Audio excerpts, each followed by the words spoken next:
तो दोस्तों एक बार आपका फिर से स्वागत है आपके अपनी चैनल लर्निंग माइंड में। दोस्तों जैसा कि आपको स्क्रीन पर दिखाई दे रहा है, आज हम एमसीक्यू पढ़ेंगे। टॉप एमसीक्यूज़ 40 एमसीक्यूज़ पढ़ेंगे जो संबंधित होंगे सर्व शिक्षा अभियान से संबंधित होंगे, यानी कि एसएससी से संबंधित रहेंगे। राष्ट्रीय माध्यमिक शिक्षा अभियान यानी कि रमसा के अंतर्गत होंगे। समग्र शिक्षा अभियान यानी कि आपका एसएस समग्र शिक्षा अभियान के तहत होंगे, समग्र शिक्षा के तहत होंगे। और राष्ट्रीय उच्चतर शिक्षा अभियान यानी कि रूसा के अंतर्गत होंगे। तो ये इनसे संबंधित हमारे पास 40+ क्वेश्चंस होंगे। तो उससे आज हम बात करते हैं इन्हीं एमसीक्यूज़ पर, और इनकी जो डिटेल वीडियो है मैं आपको दे चुका हूँ। तो अगर आपने नहीं देखी हैं तो आप डिस्क्रिप्शन बॉक्स में जाइए और वहाँ पर इनके लिंक जो हैं प्रोवाइड किए गए हैं। तो उन लिंक को आप जो है लिंक से जो है आप सब पूरा जो है इन सब के बारे में डिटेल अध्ययन कर सकते हैं। तो आज की वीडियो में जितने भी अभियान हैं इन सब के बारे में हम एमसीक्यूज़ पढ़ेंगे। अगर आप चैनल में नए हैं तो चैनल को सब्सक्राइब करना न भूलिएगा और अपने दोस्तों में शेयर करना न भूलिएगा। तो दोस्तों शुरुआत करते हैं सबसे पहले सर्व शिक्षा अभियान से संबंधित एमसीक्यूज़। पहला क्वेश्चन है, सर्व शिक्षा अभियान का मुख्य उद्देश्य क्या था? बच्चों को मुफ्त भोजन प्रदान करना, सार्वभौमिक प्राथमिक शिक्षा प्रदान करना, या उच्च शिक्षा के लिए छात्रवृत्ति प्रदान करना, या देश भर में निजी स्कूल स्थापित करना। तो दोस्तों सर्व शिक्षा अभियान का जो मुख्य उद्देश्य था वो था सार्वभौमिक प्राथमिक शिक्षा प्राप्त करना। दोस्तों नेक्स्ट क्वेश्चन है, एसएससी सर्व शिक्षा अभियान की शुरुआत कब हुई थी? 1995, 2001 में, 2005 में, या फिर 2010 में? तो दोस्तों याद रखिएगा, सर्व शिक्षा अभियान की जो शुरुआत हुई थी वो हुई थी 2001 में। नेक्स्ट क्वेश्चन है, सर्व शिक्षा अभियान को लागू करने के लिए कौन सा मंत्रालय जिम्मेदार है? स्वास्थ्य और परिवार कल्याण मंत्रालय, मानव संसाधन विकास मंत्रालय, सामाजिक न्याय और अधिकारिता मंत्रालय, या फिर आपका है ग्रामीण विकास मंत्रालय? तो दोस्तों याद रखिएगा, मानव संसाधन विकास मंत्रालय इसके लिए जिम्मेदार है। क्वेश्चन नंबर 4 है, सर्व शिक्षा अभियान के तहत बच्चों को कितनी कक्षा तक मुफ्त शिक्षा प्रदान की जाती है? 5वीं कक्षा तक, 8वीं कक्षा तक, 10वीं या 12वीं कक्षा तक? तो दोस्तों याद रखिएगा, कक्षा 8 से लेके 8 तक यानी कि कक्षा 8वीं तक जो है मुफ्त शिक्षा का इसमें प्रावधान है। क्वेश्चन नंबर 5 है, सर्व शिक्षा अभियान का कौन सा घटक प्रमुख है? अवसंरचना का विकास यानी कि अवसंरचना में बुनियादी ढांचे का विकास, शिक्षा में गुणवत्ता सुधार, तीसरा है शिक्षकों का प्रशिक्षण, या उपरोक्त सभी? तो दोस्तों जो है सर्व शिक्षा अभियान के जो तहत है अवसंरचना का विकास, शिक्षा में गुणवत्ता और शिक्षकों के प्रशिक्षण यानी कि सभी जो है इसमें लागू है, यानी कि सभी इसके जो है घटक हैं। क्वेश्चन नंबर 6 है, सर्व शिक्षा अभियान के तहत बच्चों की कौन सी आयु सीमा को लक्षित किया जाता है? 6 से 14, 3 से 5 वर्ष, 12 से 18 वर्ष, या 6 से 18 वर्ष? तो दोस्तों याद रखिएगा, सर्व शिक्षा अभियान के तहत 6 से 14 वर्ष की जो आयु सीमा है वो इसमें लागू है। क्वेश्चन नंबर 7 है, सर्व शिक्षा अभियान की प्रमुख विशेषता क्या है? बाल केंद्रित शिक्षा पर इसमें ध्यान दिया जाता है, या फिर केवल सैद्धांतिक शिक्षा पर ध्यान दिया जाता है, या निजी स्कूल को प्रोत्साहित किया जाता है, या सरकारी स्कूलों को समाप्त किया जाता है? तो दोस्तों याद रखिएगा, सर्व शिक्षा अभियान में जो है बाल केंद्रित शिक्षा पर ध्यान दिया गया है। नेक्स्ट क्वेश्चन है, सर्व शिक्षा अभियान का वित्त पोषण किसके सहयोग से होता है? राज्य सरकार और स्थानीय सरकार के सहयोग से, केंद्र सरकार और राज्य सरकार के सहयोग से, एनजीओ और निजी स्कूल के सहयोग से, या फिर दानदाता या अंतर्राष्ट्रीय एजेंसियों के सहयोग से? तो दोस्तों याद रखिएगा, सर्व शिक्षा अभियान में जो वित्त पोषण होता है वो केंद्र सरकार और राज्य सरकार के सहयोग से होता है। क्वेश्चन नंबर 9 है, सर्व शिक्षा अभियान के तहत शिक्षा की गुणवत्ता में सुधार के लिए कौन सा कदम उठाया गया है? स्कूल में स्मार्ट क्लासेस की शुरुआत की गई है, पाठ्यक्रम में बदलाव किया गया है, या शिक्षकों के प्रशिक्षण में सुधार किया गया है, या फिर सभी? तो दोस्तों याद रखिएगा, इसमें जो है गुणवत्ता सुधार के लिए स्मार्ट क्लासेस की शुरुआत की गई, पाठ्यक्रम में भी बदलाव किया गया है, और शिक्षकों के प्रशिक्षण में भी सुधार किया गया है, यानी कि उपरोक्त सभी इसका आंसर होगा। दोस्तों नेक्स्ट क्वेश्चन है, सर्व शिक्षा अभियान का उद्देश्य क्या नहीं है? पहला है सभी बच्चों को स्कूल में दाखिला दिलाना, दूसरा है शारीरिक शिक्षा के लिए स्कूलों में खेल सुविधाएं प्रदान करना, तीसरा है प्राथमिक शिक्षा के क्षेत्र में निजी स्कूलों का प्रोत्साहन करना, और चौथा है कमज़ोर वर्ग के बच्चों को विशेष मदद प्रदान करना। तो क्या नहीं है कह रहा है, तो प्राथमिक शिक्षा के क्षेत्र में निजी स्कूलों को प्रोत्साहन करना ये जो है सर्व शिक्षा का उद्देश्य नहीं है। बाकी जो है उद्देश्य हैं, यानी कि बच्चों को स्कूल में दाखिला दिलाना, ये उद्देश्य है। शारीरिक शिक्षा के लिए स्कूल में खेलकूद सुविधाएं प्रदान करना, ये भी सर्व शिक्षा अभियान का उद्देश्य है। और कमज़ोर वर्ग के बच्चों को विशेष मदद प्रदान करना, ये भी जो है सर्व शिक्षा अभियान का जो है उद्देश्य है। तो क्वेश्चन में नहीं पूछा हुआ है तो प्राथमिक शिक्षा के क्षेत्र में निजी स्कूलों का प्रोत्साहन करना, ऑप्शन सी सही रहेगा। क्वेश्चन नंबर 11 है, सर्व शिक्षा अभियान के तहत बच्चों के लिए शिक्षा में कौन सा प्रमुख सुधार किया गया? सिर्फ विज्ञान और गणित की शिक्षा दी गई, शिक्षा का विकेंद्रीकरण किया गया, छात्रों के लिए केवल परीक्षा का आयोजन किया गया, या फिर केवल कंप्यूटर शिक्षा पर ध्यान दिया गया?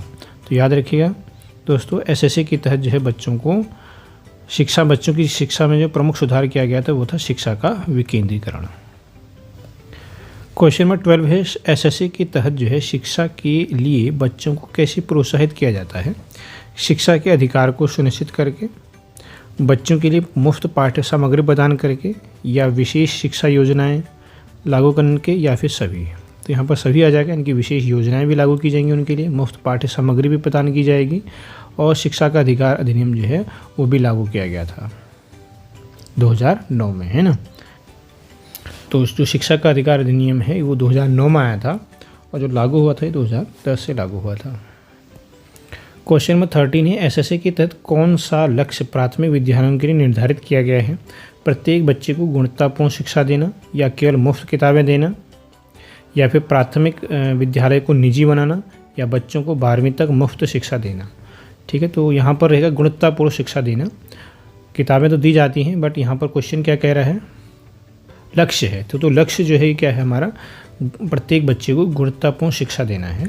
निजी तो बनाना है नहीं यहाँ पर, और 12वीं तक मुफ्त शिक्षा देना इसका कोई लक्ष्य नहीं है। तो जो लक्ष्य है वो क्या है? प्रत्येक बच्चे को गुणवत्तापूर्ण शिक्षा प्रदान करना सर्व शिक्षा अभियान का लक्ष्य रहा है। तो दोस्तों ये थे हमारे सर्व शिक्षा अभियान से संबंधित क्वेश्चन। तो अब हम नेक्स्ट सेक्शन में बढ़ते हैं, यानी कि रमसा राष्ट्रीय माध्यमिक शिक्षा अभियान पर संबंधित जो है हमारे पास एमसीक्यूज हैं। तो पहला एमसीक्यू है इसमें क्वेश्चन नंबर 14, राष्ट्रीय माध्यमिक शिक्षा अभियान यानी कि रमसा की शुरुआत कब हुई थी? 2001 में, 2009 में, 2005 में, या 2010 में? तो 2009 में इसकी जो है शुरुआत हुई थी रमसा की। नेक्स्ट क्वेश्चन है 15th, राष्ट्रीय माध्यमिक शिक्षा अभियान का मुख्य उद्देश्य क्या था? सभी बच्चों को शिक्षा देना, 14 से 18 वर्ष के बच्चों को माध्यमिक शिक्षा में शामिल करना, या फिर शिक्षा में गुणवत्ता सुधारना, या केवल लड़कियों को जो है शिक्षा देना? तो यहाँ पर दोस्तों 14 से 18 वर्ष के बच्चों को माध्यमिक शिक्षा में शामिल करना इसका मुख्य उद्देश्य है। जबकि सर्व शिक्षा अभियान जो हमने पढ़ा था वो क्या था हमारा? 14 साल तक, 6 से लेकर 14 साल तक था। जबकि रमसा जो है वो 14 से लेकर 18 वर्ष तक के बच्चों के लिए है। नेक्स्ट क्वेश्चन है, राष्ट्रीय माध्यमिक शिक्षा अभियान किस मंत्रालय के तहत चलाएगा? तो दोस्तों ये भी जो है आपका मानव संसाधन विकास मंत्रालय द्वारा चलाया गया था, जैसे कि आपका सर्व शिक्षा अभियान चलाया गया था। क्वेश्चन नंबर 17, रमसा के तहत कौन से कार्य किए जाते हैं? माध्यमिक विद्यालयों की गुणवत्ता में सुधार किया जाता है, या स्कूल में इंफ्रास्ट्रक्चर का सुधार किया जाता है, छात्रों की उपस्थिति को बढ़ाने पर यहाँ पर विचार किया जाता है, या फिर सभी? तो दोस्तों यहाँ पर सभी रहेंगे। गुणवत्ता में भी सुधार किया जाता है, इंफ्रास्ट्रक्चर में भी सुधार किया जाता है, और उपस्थिति को भी यहाँ पर बढ़ाने पर कार्य किया जाता है राष्ट्रीय माध्यमिक शिक्षा अभियान के तहत। नेक्स्ट है, राष्ट्रीय माध्यमिक शिक्षा अभियान के तहत शिक्षा में समानता को बढ़ावा देने के लिए कौन सी योजना लागू की गई? मुफ्त किताबें और यूनिफॉर्म, शिक्षा का अधिकार कानून, बालिका शिक्षा को बढ़ावा दिया गया, या फिर सरकारी और निजी स्कूलों के बीच समन्वय? तो दोस्तों यहाँ पर समानता लाने के लिए जो है बालिका शिक्षा को बढ़ावा दिया गया, जिससे कि लड़के और लड़कियों में जो है समान जो है शिक्षा व्यवस्था जो है लागू हो सके। तो राष्ट्रीय माध्यमिक शिक्षा के अभियान के तहत जो है किस पर फोकस किया गया? बालिका शिक्षा पर फोकस किया गया था। क्वेश्चन नंबर 19 है, रमसा के तहत किस प्रकार की योजना पर जोर दिया जाता है? स्कूल में शारीरिक शिक्षा की शुरुआत पर, शिक्षा का विकेंद्रीकरण और स्कूली योजनाओं का स्थानीयकरण पर, बच्चों को केवल उन्नत विषयों की शिक्षा देने पर, या बच्चों को सिर्फ व्यावसायिक शिक्षा देने पर? तो यहाँ पर जो है शिक्षा के विकेंद्रीकरण की बात कही गई थी, और स्कूल योजनाएं जो थी वो उनका स्थानीयकरण करने की बात कही गई थी। तो इस तरह से ऑप्शन नंबर बी हो जाएगा। क्वेश्चन नंबर 20 है, रमसा में किसका विशेष ध्यान रखा जाता है? शहरी क्षेत्र के छात्रों का, लड़कियों और कमज़ोर वर्गों के बच्चों का, केवल अनुसूचित जाति और अनुसूचित जनजाति के बच्चों का, या फिर उपरोक्त सभी का? तो सभी का इसमें ध्यान दिया जाता है, शहरी क्षेत्र हों चाहे ग्रामीण क्षेत्र हों, चाहे लड़के हों चाहे लड़कियां हों, चाहे एससी या एसटी जनजाति के बच्चे हों, सभी पर इसमें ध्यान दिया जाता है। रमसा के तहत कौन से नए स्कूल खोले गए? केवल शहरी क्षेत्रों में या केवल ग्रामीण क्षेत्रों में, शहरी और ग्रामीण दोनों क्षेत्रों में, या केवल उच्च शिक्षा के लिए स्कूल खोले गए? तो दोस्तों याद रखिएगा, शहरी और ग्रामीण दोनों क्षेत्रों में माध्यमिक विद्यालय खोले गए। क्वेश्चन नंबर 22, रमसा के तहत शिक्षा का स्तर बढ़ाने के लिए कौन सी योजनाएं लागू की गई? समावेशी शिक्षा, शिक्षक प्रशिक्षण, डिजिटल शिक्षा या फिर सभी? तो यहाँ पर समावेशी शिक्षा भी, शिक्षक प्रशिक्षण भी और डिजिटल शिक्षा, सभी कुछ यहाँ पर जो है योजनाएं लागू की गई, जिससे कि माध्यमिक स्तर पर जो है शिक्षा का स्तर बढ़ाने में सुविधा हो। क्वेश्चन नंबर 23, रमसा के तहत केंद्र और राज्य जो है उनका योगदान कितना है? वित्तीय योगदान, तो याद रखिएगा दोस्तों 60:40 का ये योगदान यहाँ पर रखा गया है। 60 केंद्र सरकार देगी और 40 जो है राज्य सरकार जो है खर्च करेगी माध्यमिक शिक्षा पर। अगर हम बात करें जो पूर्वोत्तर राज्य हैं उनमें ये 90 और 10 का रेशियो रहेगा, और साथ में जो विशेष राज्य हैं उनके लिए भी जो है 90 और 10 का रेशियो रहेगा, यानी कि 90% जो है केंद्र सरकार और 10% जो है जो विशेष राज्य हैं या फिर पूर्वोत्तर राज्य हैं उनके लिए होगा। तो दोस्तों ये थे हमारे रमसा से संबंधित इम्पोर्टेंट क्वेश्चंस। अब हम बात करते हैं समग्र शिक्षा, यानी कि जब सर्व शिक्षा अभियान और रमसा को कंबाइन करके जो बनाया गया था वो था हमारा समग्र शिक्षा अभियान। तो पहला क्वेश्चन है, समग्र शिक्षा योजना की शुरुआत कब हुई? 2005 में, 2018 में, 2019 में या फिर 2020 में? तो दोस्तों याद रखिएगा, समग्र शिक्षा योजना इसकी जो शुरुआत हुई थी 2018 में हुई थी, जिसके द्वारा जो था सर्व शिक्षा अभियान को और रमसा को जो है मर्ज कर दिया गया था। समग्र शिक्षा का मुख्य उद्देश्य क्या है? सभी बच्चों को सिर्फ प्राथमिक शिक्षा देना, समग्र दृष्टिकोण से शिक्षा का विस्तार और गुणवत्ता में सुधार करना, या फिर केवल उच्च शिक्षा की गुणवत्ता का सुधार करना, या फिर बच्चों के लिए सिर्फ शिक्षा सामग्री प्रदान करना?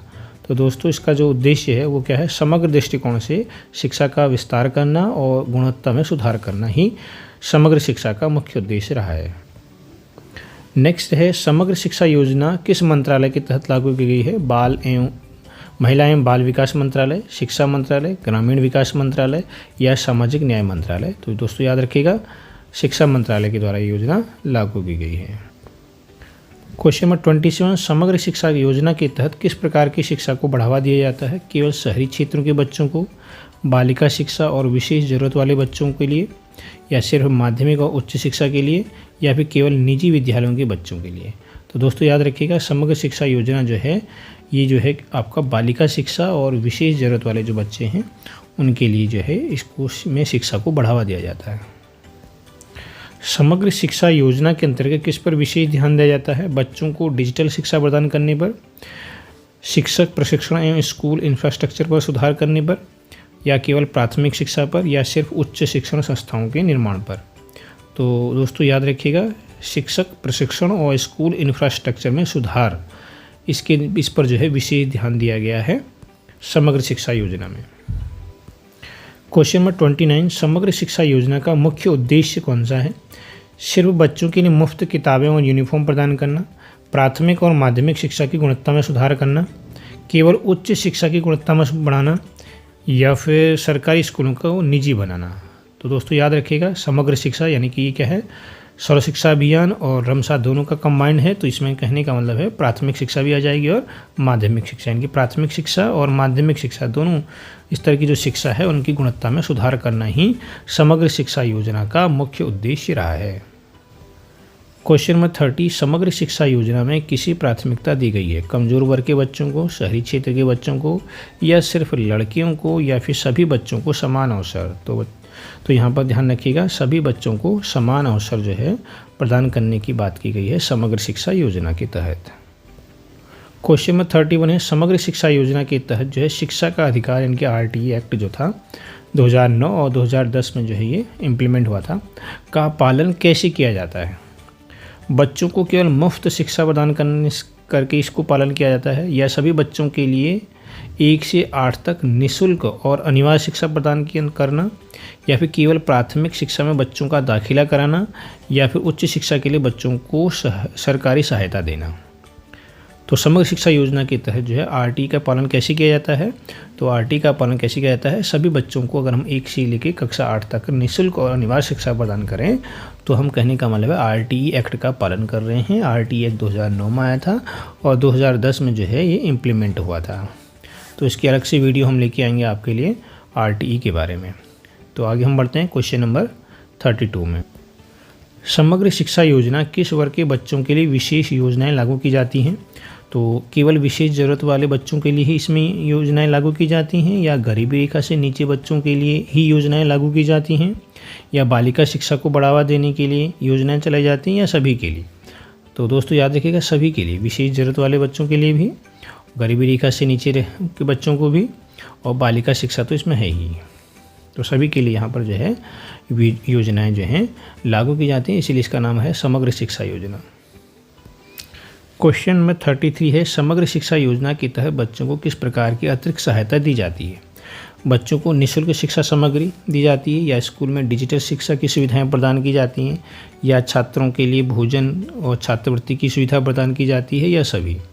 तो दोस्तों याद रखिएगा, समग्र शिक्षा के तहत जो है बच्चों को निःशुल्क शिक्षा भी दी जाती है, डिजिटल सुविधा भी प्रदान की जाती है शिक्षा के क्षेत्र में, और भोजन और छात्रवृत्ति की सुविधा भी प्रदान की जाती है। नेक्स्ट क्वेश्चन है 34, समग्र शिक्षा योजना का महत्वपूर्ण घटक क्या है?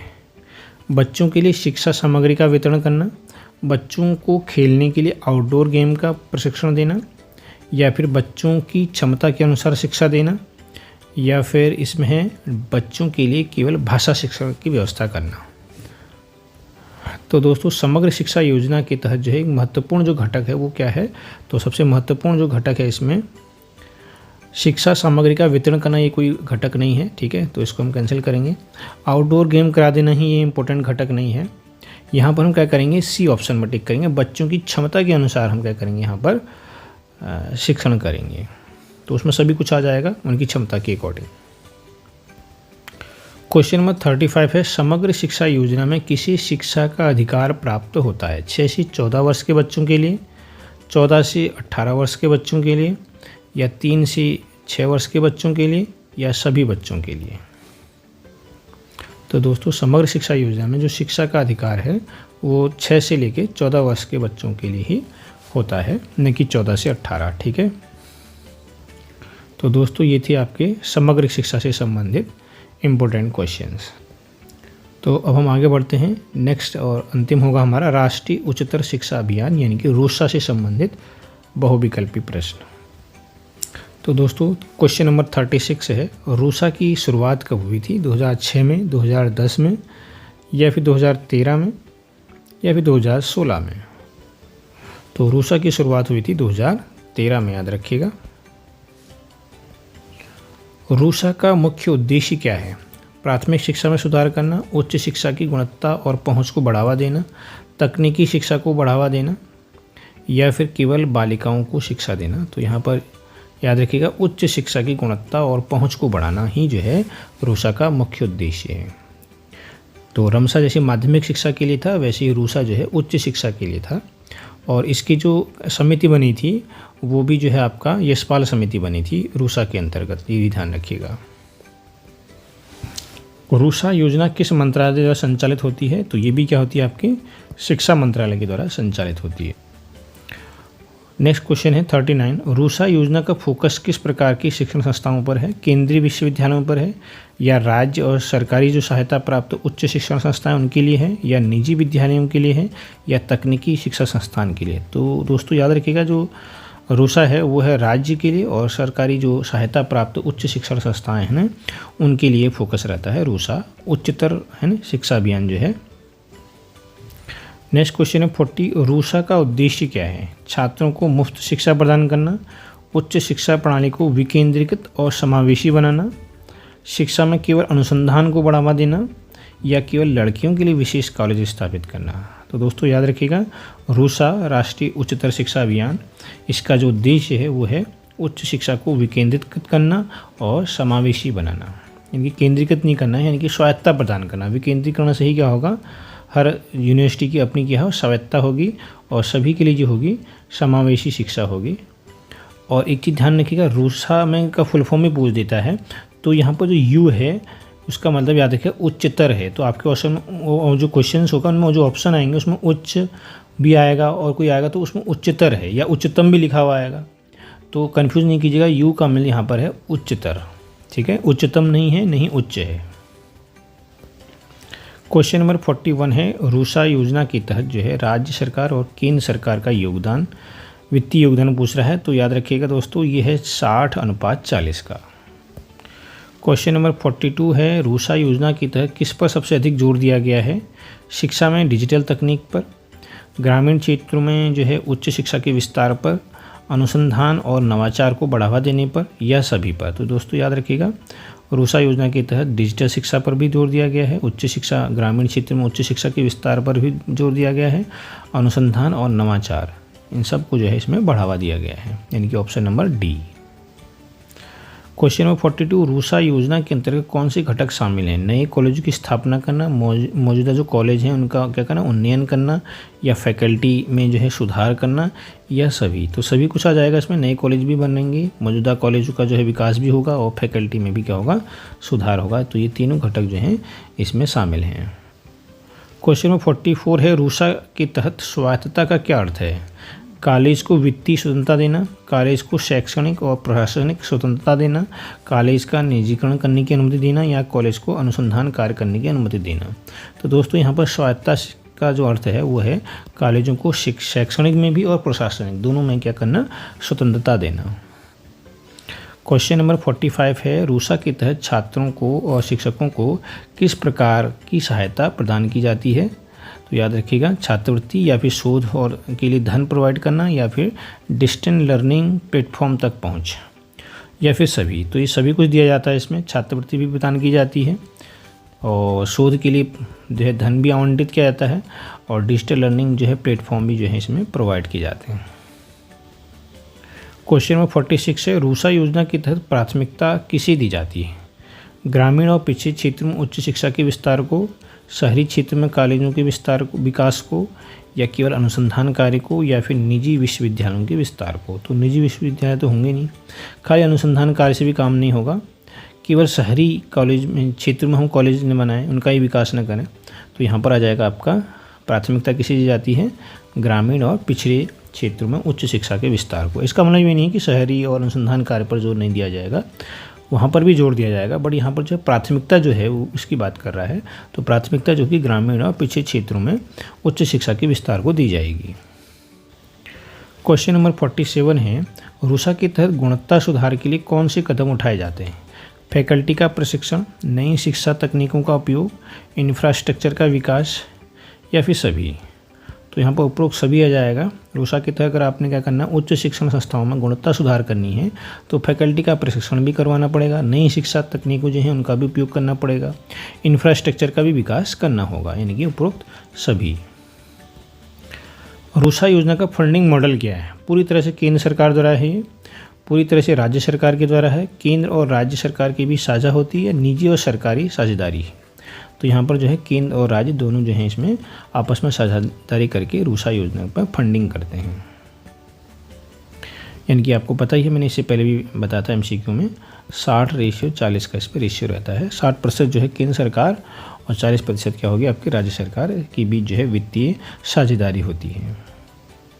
नेक्स्ट क्वेश्चन है, रूसा के तहत कॉलेजों को ग्रेडिंग और रैंकिंग, जो कॉलेज है उनको ग्रेडिंग दी जाती है कि कौन सी कॉलेज, ये कॉलेज किस ग्रेड का है, या उसकी पूरी भारत में या विश्व में, मेनली भारत में हम बात करेंगे, रैंकिंग किस रैंक में आया है, तो इसके लिए कौन सी संस्था को जो है जिम्मेदार ठहराया गया है। इंपॉर्टेंट क्वेश्चन है दोस्तों। राष्ट्रीय मूल्यांकन और प्रत्यायन परिषद यानी कि NAAC, विश्वविद्यालय अनुदान आयोग यानी कि UGC, मानव संसाधन विकास मंत्रालय जिसको आप क्या बोलते हैं, शिक्षा मंत्रालय भी बोलते हैं, या फिर नीति आयोग। तो दोस्तों इंपॉर्टेंट क्वेश्चन है, तो इसका आंसर है NAAC, राष्ट्रीय मूल्यांकन और प्रत्यायन परिषद को जो है यहाँ पर जिम्मेदार ठहराया गया है। यानी कि NAAC ही क्या करता है, पूरे भारत में जितने भी विद्यालय हैं, विश्वविद्यालय हैं, उनकी क्या करते हैं, ग्रेडिंग करता है और उनकी रैंकिंग करता है। तो आज का अंतिम क्वेश्चन है, रूसा योजना का मुख्य लाभ किसे होता है? केवल छात्रों को होता है, केवल शिक्षकों को होता है, उच्च शिक्षण संस्थाओं को होता है, शिक्षा संस्थाओं को होता है, या छात्रों को होता है, शिक्षकों को होता है और संस्थानों को भी होता है? तो यानी कि इसमें डी ऑप्शन हो जाएगा। इसमें छात्रों को भी होता है, शिक्षकों को भी लाभ पहुंचता है और जो उच्च शिक्षण संस्थाएं हैं उनको भी लाभ पहुंचता है। तो ये थे आज के टॉप 50 क्वेश्चन विभिन्न जो हैं योजनाओं से संबंधित थे, जिसमें हमने सबसे पहले एसएससी पढ़ा था, उसके बाद समग्र शिक्षा पढ़ा था, माध्यमिक शिक्षा के बारे में पढ़ा और यहाँ पर रूसा के बारे में भी यानी कि उच्चतर शिक्षा अभियान के बारे में भी यहाँ हमने पढ़ा। तो कुल मिला के हमने 50 क्वेश्चंस यहाँ पर आज पढ़े। तो आपको कैसी लगी ये वीडियो ज़रूर बताइएगा। अगर पसंद आए तो लाइक ज़रूर कीजिएगा और सब्सक्राइब करना न भूलें और अपने दोस्तों में शेयर करना भी न भूलें। धन्यवाद। मिलेंगे नेक्स्ट वीडियो में।